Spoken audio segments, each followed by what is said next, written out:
Je tenais à enregistrer cette vidéo aujourd'hui à la suite d'un entretien avec une femme que j'ai accompagnée.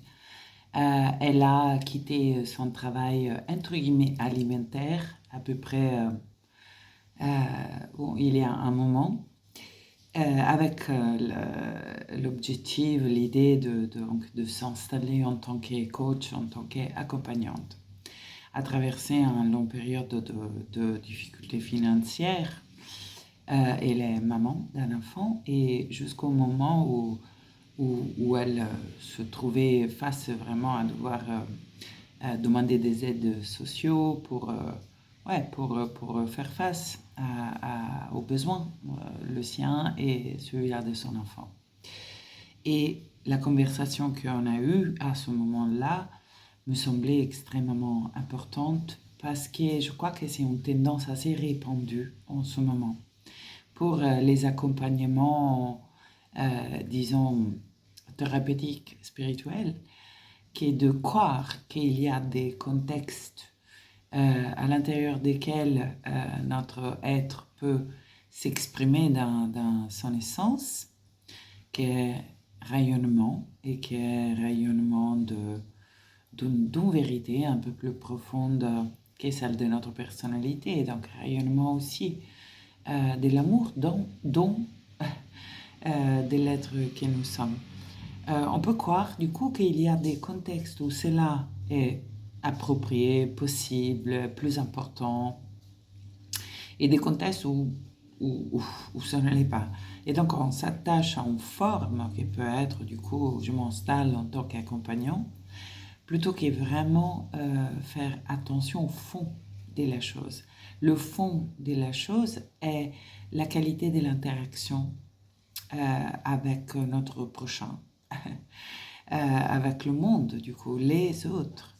Et cela nous demande en fait d'être progressivement toujours plus enracinés dans notre être en profondeur, dans l'être en vérité, qui n'est pas notre personnalité et qui pourtant rejoint en traversant les mailles de notre personnalité, donc sans la bypasser, sans la contourner, sans la nier, sans la juger, sans la rejeter, au contraire, en étant présent et vigilant à les dynamiques de notre personnalité. Quelles sont ces dynamiques? C'est le besoin que le monde m'aime d'une façon ou de l'autre, le besoin de trouver une sécurité que je sens manquante dans le monde, une dignité que je sens manquante dans le monde. Autre dynamique de notre personnalité est percevoir l'autre comme séparé de moi et lire la vie, l'interaction avec le monde selon la grille du bien et du mal, et l'exclusion clairement de l'amour et la peur de manquer, etc. etc. Donc l'interaction avec le monde, elle peut être guidée, menée par la périphérie de nous-mêmes, donc notre personnalité, ou bien par notre être en vérité. Donc par le divin en nous et à travers nous. Et en fait, cela est un exercice qui demande beaucoup de vigilance, beaucoup de honnêteté envers soi-même, beaucoup de courage pour pouvoir mettre en lumière avec sincérité et donc non-jugement les moments, plusieurs pendant la journée, chaque journée, pendant lesquels nous sommes identifiés en fait avec cette moi, le petit moi, qui se sent manqué d'un tas de choses et qui les cherche du coup dans le monde. Donc cet niveau de vigilance et le choix de basculer de cette perception périphérique au soi, à l'endroit où notre être en vérité perçoit autrement soi-même et l'autre et l'interaction possible, cet engagement de basculement, ça c'est l'essentiel, ça c'est le fond. Choisir d'être l'expression de notre être en vérité envers le monde, et notre être en vérité n'a rien à voir avec la morale. Donc c'est un point de départ très fertile d'accepter qu'on ne sait pas qu'est-ce que ça veut dire. Parce que l'amour est un de ces mots qu'on a tellement mâché dans tous les sens et duquel notre ego s'est tellement grandement approprié, tellement l'a récupéré, que si je pense savoir qu'est-ce que ça serait l'expression du divin en moi, en fait, je tombe dans la piège de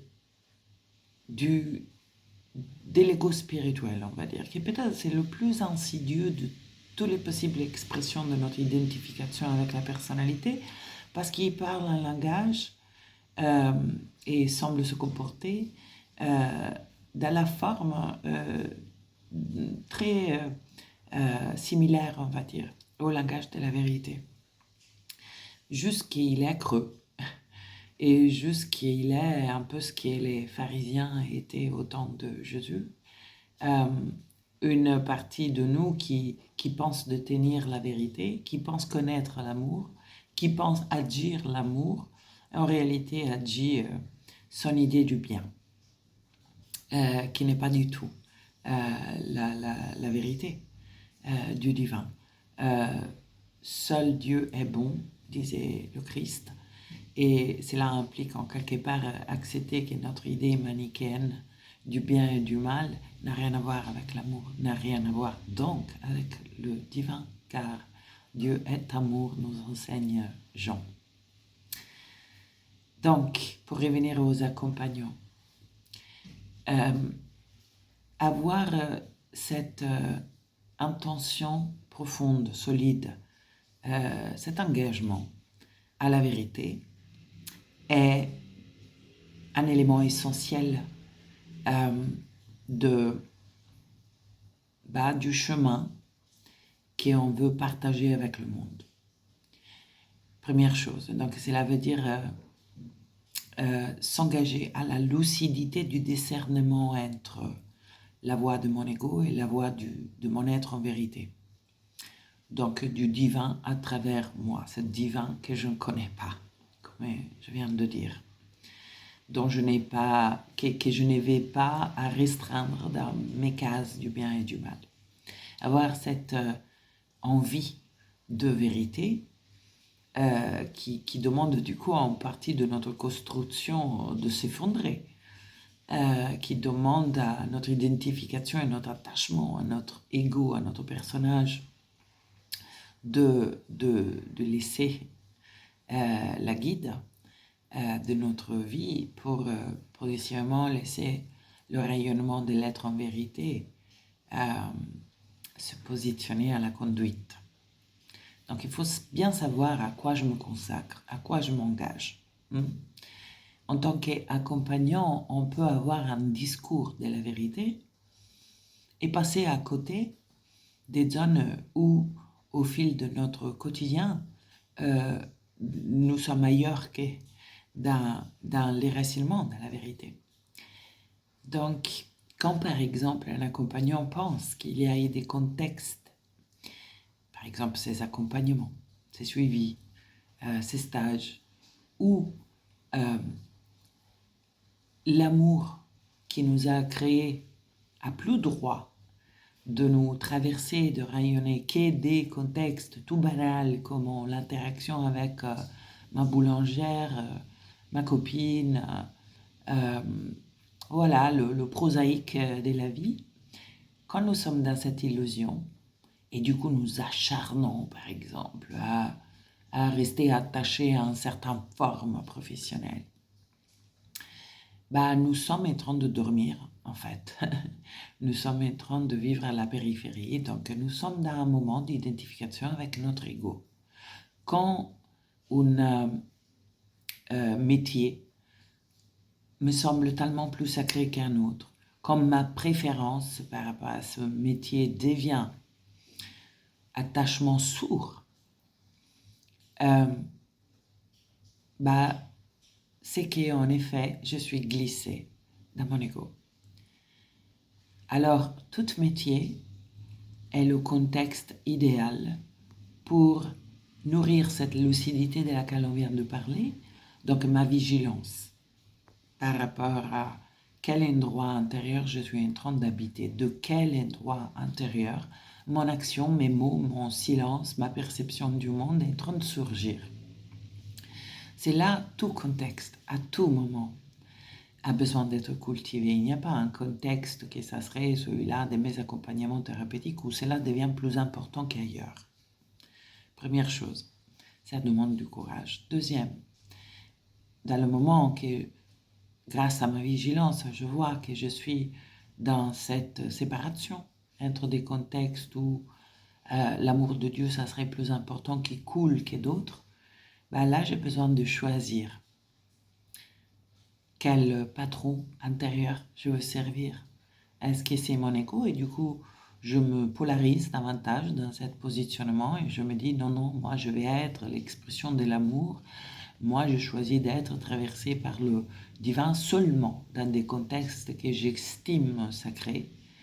Euh, et ça peut durer longtemps. D'ailleurs, c'est mon expérience. Donc, je parle en conscience de cause. Ça peut durer longtemps. On peut s'accrocher à cela, ou alors à un certain point, on peut se rendre compte que chaque instant, chaque lieu est le lieu de ce choix. Choix de lucidité qui me demande un impitoyable et en même temps un fort aimant, compassion envers moi-même pour rester éveillé et voir lucidement quand je suis glissé dans ma perception de séparation et choisir à ce moment-là de revenir et d'être traversé par la lumière de ce qui m'a créé, moi que je suis au rayon de cela, et choisir d'en être habité, de la laisser m'habiter, habiter mes mots, habiter mon regard, habiter ma réponse au monde, à l'autre, à cet autre qui n'est pas plus ou moins important qu'un autre être humain. Voilà, je pense que souvent quand ça coince, le projet professionnel, bah, ça se peut qu'il nous renvoie exactement à cela. Et cela est le fond. Euh, L'accompagnement des autres n'est pas question de forme, n'est pas question de numéro de formation qu'on a collecté, est question d'état de présence, état de conscience. Et bien sûr que ce n'est pas parfait, mais perfectible, je pense que ça se dit comme ça. C'est-à-dire, c'est important de savoir vers quoi on tend, quel est l'essentiel. Et après, humblement, choisir de se mettre en mouvement en cette direction, partout où on est, dans n'importe quelle interaction. Voilà le fond dont le monde a si besoin, parce qu'il y a un fond commun et en même temps unique. Et en ce moment de révélation, on a besoin vraiment de ne pas se contenter des semblants et des discours qui sont débranchés d'un fond incarné. On a besoin de toucher l'essence, ce qui veut dire parfois déconstruire un système mal enraciné, parce qu'il est enraciné de l'ego, soit-il des propositions d'accompagnement pour revenir à l'essence et repartir de là. Et alors repartir en bâtissant une autre façon d'accompagner ou clairement choisir que cet essentiel qui est le rayonnement de l'être divin que nous sommes, et que cet essentiel puisse être notre choix partout où nous sommes, n'importe quel contexte et forme professionnelle, entre guillemets, parce qu'il n'y a pas un contexte où cela est plus important que d'autres. Voilà. Merci pour votre écoute.